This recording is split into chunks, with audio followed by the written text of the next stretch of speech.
ఋతుపవనాలు దూకుడుగా కదులుతున్నాయి. 4 రోజుల్లో కేరళలోకి ప్రవేశించే అవకాశం ఉందని వాతావరణ శాఖ తెలిపింది. ఇవాళ కర్ణాటక తీరానికి సమీపంలో ఉపరితల ఆవర్తనం ఏర్పడనుంది. దీని ప్రభావంతో తెలంగాణలో ఇవాళ రేపు వర్షాలు పడనున్నాయి. దీనికి తోడు కర్ణాటకలో భారీ వర్షాలు పడుతున్నాయి. 3 రోజులుగా కురుస్తున్న వానలకు తోడు కర్నూలు ఏరియాలోనూ వానలు పడుతున్నాయి. దీంతో తుంగభద్ర, వేదవతి నదులకు జలకళ మొదలైంది. గత ఏడాదితో పోలిస్తే ఈసారి కృష్ణా ప్రాజెక్టులకు భారీగా వరద వచ్చే అవకాశం ఉందని అధికారులు తెలిపారు.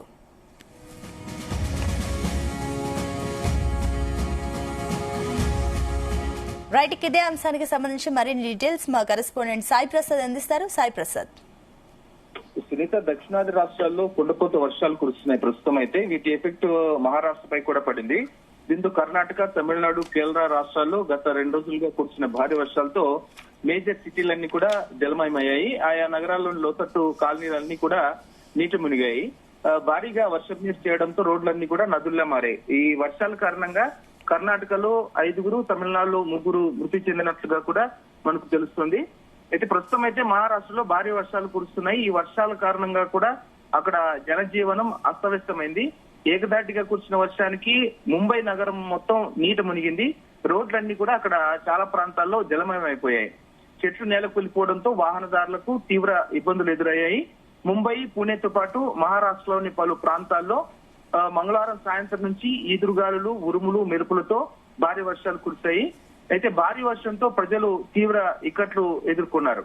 అయితే రత్నగిరి జిల్లాలోని మెలవాలి, విలవాడే రైల్వే స్టేషన్ల మధ్య కొండ చర్యలు విరిగిపడంతో కొంకణ్ రైల్వే మార్గంలో రైలు రాకపోకలు కూడా నిలిచిపోయాయి.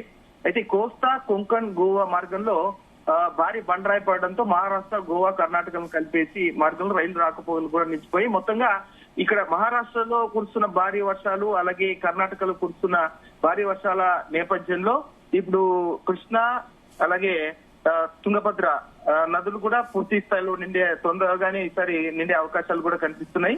ఎందుకంటే తుంగభద్ర డ్యామ్ కు సంబంధించి నిన్నటికి ఈ రోజుకి ఇన్ఫ్లో చూసుకుంటే 1 టీఎంసీ నీరు పెరిగినట్టుగా కూడా ఈ ఇన్ఫ్లోస్ బట్టి కూడా తెలుస్తోంది. ఎందుకంటే ఇన్నాళ్ళు మొత్తం డెడ్ స్టోరేజ్ లో ఉండేది. ఇటు శ్రీశైలం డ్యామ్ కానివ్వండి, ఇటు తుంగభద్ర డ్యామ్ కానివ్వండి, ఈ రెండింటికి కూడా జల ప్రవాహం పెరిగే సూచనలు కనిపిస్తున్నాయి. ఎందుకంటే ఈ ఋతుపవనాలు సాధారణ కంటే 2 రోజులు ముందుగా అంటే మే 30నే కేరళను తాకాయి. కేరళను తాకే అవకాశం అదే రోజు తమిళనాడులోని కొన్ని ప్రాంతాలు బంగాళాఖాతం మీదుగా ఈశాన్య రాష్ట్రాలు కూడా విస్తరించే అవకాశం ఉంది. కాబట్టి ఈసారి తొందరగానే ఈ నదులకు ఎక్కువగా ఇన్ఫ్లోస్ వచ్చే అవకాశాలు ఉన్నాయి. డ్యాములు కూడా నిండే అవకాశాలు ఉన్నాయని చెప్పేసి ఈ జలవనరుల అధికారులు కూడా అంటున్నారు. ముఖ్యంగా ఈ భారీ వర్షాల నేపథ్యంలో బెంగళూరు కూడా పూర్తిగా వరద నీరు చేరిపోయింది. మోకాళ్ళ లోతు వరద నీటిలో కూడా చాలా కాలనీల్లో ప్రజలు ఇబ్బందులు పడుతున్నారు. కేరళలోని అనేక జిల్లాల్లో కూడా ప్రస్తుతం కుండపోత వర్షాలు కురుస్తున్నట్లుగా కూడా మనకు కనిపిస్తోంది. కాసరగడ్డు, కర్నూలు, వయనాడు, కోజికోడ్ జిల్లాల్లో అతి భారీ వర్షాలు కురిసే అవకాశం ఉందని కూడా ఐఎండీ రెడ్ అలర్ట్ జారీ చేసింది. అక్కడ ఈ 24 గంటల వ్యవధిలో 204.4 మిల్లీమీటర్ల వర్షపాతం నమోదు కావచ్చని కూడా ఐఎండీ తెలిపింది. ఈ పాలక్కడ్, మలప్పురము, త్రిశూర్ జిల్లాలకు ఆరెంజ్ అలర్ట్, అలాగే పట్టణం, చిట్ట, ఎర్నాకుళం, ఇతర పలు జిల్లాల్లో 115.6 మిల్లీమీటర్ల వరకు భారీ వర్షాలు కురుస్తాయని పేర్కొంటూ ఎల్లో అలర్ట్ కూడా ఆ ప్రాంతంలో జారీ చేసింది. అలాగే అటవీ ప్రాంతాల్లో కొండ చర్యలు, మట్టి దెబ్బలు విరిగిపడే ప్రమాదం ఉందని కూడా డిజాస్టర్ మేనేజ్మెంట్ అధికారులు ప్రజలను హెచ్చరిస్తున్నారు. మరోవైపు ఇక్కడ తమిళనాడులో చూసుకుంటే గడిచిన 24 గంటల్లో భారీ వర్షాలు కురిశాయని అధికారులు వెల్లడించారు. ఈ రాష్ట్రంలో, తమిళనాడు రాష్ట్రంలో కొన్ని చోట్ల అతి భారీ వర్షాలు కూడా నమోదయ్యాయి. చెన్నైలో మాత్రం మోస్తరు వర్షాలు కురిశాయి. మే 26 వరకు చెన్నైలో రోజు వర్షాలు కురిసే అవకాశం ఉందని కూడా ఐఎండీ తెలిపింది. ఇటు ఈ దక్షిణ ప్రాంతంలో ఈ వర్షాలు కురుస్తున్న నేపథ్యంలో ఇటు కర్నూలు, అనంతపురం జిల్లాలో కూడా వర్షాలు కురుస్తున్నాయి. కర్నూలు జిల్లాలో అయితే భారీ వర్షాలు కురిశాయి. అనంతపురంలో అయితే మొత్తం ఆకాశం మేఘావృతం అయింది. కంటిన్యూస్ గా వర్షాలు కురిసే అవకాశం ఉందని కూడా వాతావరణ శాఖ అధికారులు చెబుతున్నారు. ఇటు ఈ వర్షాలు కురుస్తున్న నేపథ్యంలో ఈ నదులు కూడా శ్రీశైలం డ్యామ్, తుంగభద్ర డ్యామ్ కూడా జలకలను సంతరించుకునే అవకాశం ఉంది. ఈ నెలాఖరు గాని, జూన్ ఫస్ట్ వీక్ గాని తుంగభద్ర నుండి ఇటు శ్రీశైలం డ్యామ్ కూడా పూర్తి స్థాయిలో నిండే అవకాశం కూడా కనిపిస్తుందని అధికారులు భావిస్తున్నారు. సునీత, అయితే సాయి ప్రసాద్, అక్కడ ఏదైతే ముంపు ప్రాంత ప్రజల పరిస్థితి ఏంటి? ఇటు ముంపు ప్రాంతాల్లో అయితే అధికారులు అన్ని చర్యలు చేపట్టారు సునీత. ఎందుకంటే భారీ వర్షాల నేపథ్యంలో మొత్తం బెంగళూరు చూసాం మనము. గత 2 రోజుల కిందటే భారీ వర్షాలు కురిసిన నేపథ్యంలో చాలా ప్రాంతాలు లోతట్టు ప్రాంతాలన్నీ కాలనీలన్నీ మునిగిపోయాయి, రోడ్లన్నీ నదుల్లా మారాయి.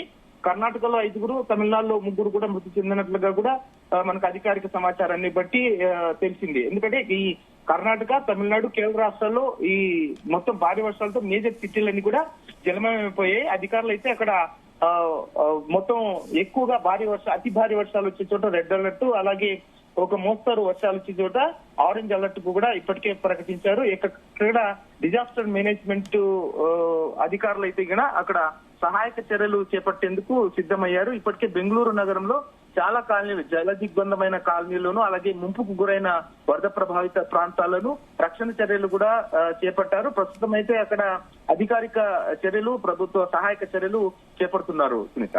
అదే సాయి ప్రసాద్, ఈ వర్షాల వల్ల ఈ ట్రాఫిక్ కానివ్వండి, విద్యుత్ కానివ్వండి, నీటికి సంబంధించిన సమస్యలకు కానివ్వండి, ప్రభుత్వం ఎలాంటి చర్యలు తీసుకుంటుంది?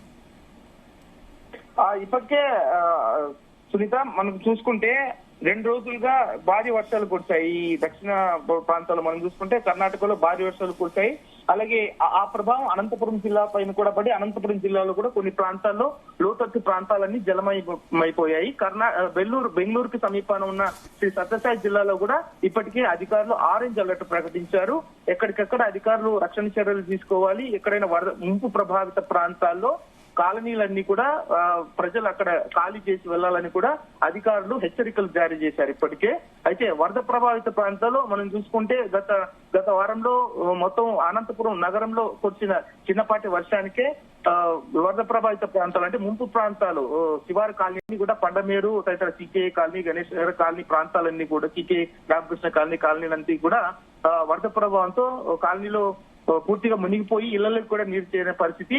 ఈ ప్రాంతంలో అధికారులు అక్కడ పర్యటించి అక్కడ సహాయక చర్యలు, అలాగే ఆహార ప్యాకెట్ల పంపిణీలు కూడా చేపట్టారు. అయితే ఎవరైతే ఈ వర్షాలు భారీగా పడుతున్న నేపథ్యంలో జిల్లా కలెక్టర్లు కూడా ఆదేశాలు జారీ చేశారు. ముంపు ప్రభావిత ప్రాంతాల్లో ఎవరు కూడా ఆ కాలనీలో ప్రజలు ఖాళీ చేసి వెళ్ళాలి, ఎవరు కూడా ఇళ్లలో ఉండవద్దని కూడా హెచ్చరికలు జారీ చేశారు. ఎవరైతే ఈ డ్రైనేజ్ ఏదైతే ఉందో ఆ డ్రైనేజ్ పూడికతీత పనులు కూడా అధికారులు ఇప్పటికే చేపట్టారు. పూడికతీత కారణంగా ఎవరైతే కాలువ గట్టున ఉంటారో, ఈ కాలువల గట్టున ఉంటారో ఆ ఇళ్లన్నీ కూడా ముంపుకు గురయ్యే ప్రమాదం ఉంది. కాబట్టి ఈ డ్రైనేజ్ సిస్టమ్ క్లీన్ చేయాలని చెప్పేసి ఇప్పుడైతే ప్రస్తుతం పారిశుద్ధ్య పనులు ఎక్కడికక్కడ చేపడుతున్నారు సునీత. అయితే Sai Prasad, already red, orange, yellow alerts జారీ చేసిన ప్రాంతాల్లో ఏమైనా ఎవాక్యుయేషన్స్ జారీ చేశారా? అవును సునీత, గత 2 రోజుల కిందటే రెడ్, ఆరెంజ్ అలర్ట్ కూడా జారీ చేశారు. ఎందుకంటే బెంగళూరుకి దగ్గరున్న అనంతపురం ప్రాంతం కాబట్టి అనంతపురం జిల్లాలో అనంతపురం జిల్లా కలెక్టర్ కూడా ఆదేశాలు జారీ చేశారు. ఎందుకంటే ఆరెంజ్ అలర్ట్ జారీ చేసి అధికారులు ఎప్పటికప్పుడు అప్రమత్తంగా ఉండాలి. ఎటువంటి ఉపద్రవం సంభవించినా కూడా ప్రజలకు ఎలాంటి నష్టం సంభవించకుండా, వరద వల్ల అలాగే ప్రాణ నష్టం కూడా సంభవించకుండా అధికారులు ఎప్పటికప్పుడు చర్యలు తీసుకోవాలి, రక్షణ చర్యలు తీసుకోవాలని చెప్పేసి ఒక కంట్రోల్ రూమ్ ను కూడా జిల్లా కలెక్టరేట్ లో ఏర్పాటు చేయడం కూడా జరిగింది. ఈ నేపథ్యంలోనే అన్ని చోట్ల అధికారులు అయితే రక్షణ చర్యలు చేపట్టి అలర్ట్ గా ఉన్నట్లుగా కూడా మనకు కనిపిస్తోంది Sunitha. Okay Sai Prasad, thank you.